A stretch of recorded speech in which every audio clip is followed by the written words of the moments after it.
Humarap naman kahapon sa tanggapan ng Independent Commission for Infrastructure o ICI, Senate Quezon City 1st District Representative Arjo Atayde at Caloocan City 3rd District Representative Dean Asisio. Isinagawa ang pagdinig sa dalawa sa pamamagitan ng executive session. Nanindigan si Congressman Atayde na wala siyang itinatago at ang pagharap niya kahapon sa ICI ay upang marinig ang katotohanan sa kabila ng mga alegasyon. Para naman kay Congressman Asisio, tell-all na siya sa kanyang unang pagharap sa independent body.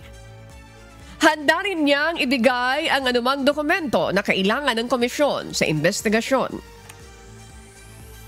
It's all hearsay po, sir. Kasi until now, as I said, baka mas mabuti po bago po magturo, bigay po muna sa akin yung ebidensya laban sa akin. Because up to this point, since September 8, they haven't even given out anything against me or my father. And my father is also willing to go through the investigation. Wala po kami tinatago, hindi ako magtatago, hindi ako iiwas, hindi ako lilipad ng ibang bansa. I am here to thoroughly go through the investigation to fight for my innocence po. And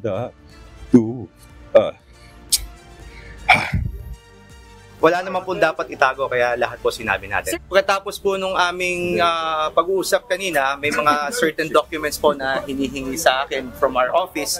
At ang sabi ko po, willing po kami itong ibigay, bigyan lang kami ng enough time. So I think by Friday masasabita po na. Kung paano po yung naging proseso nung aming budget sa aking distrito from NEP to GAB to GAA, para po makita nila kung saan po nagkaroon ng discrepancy sa pagpapapondo sa aking distrito.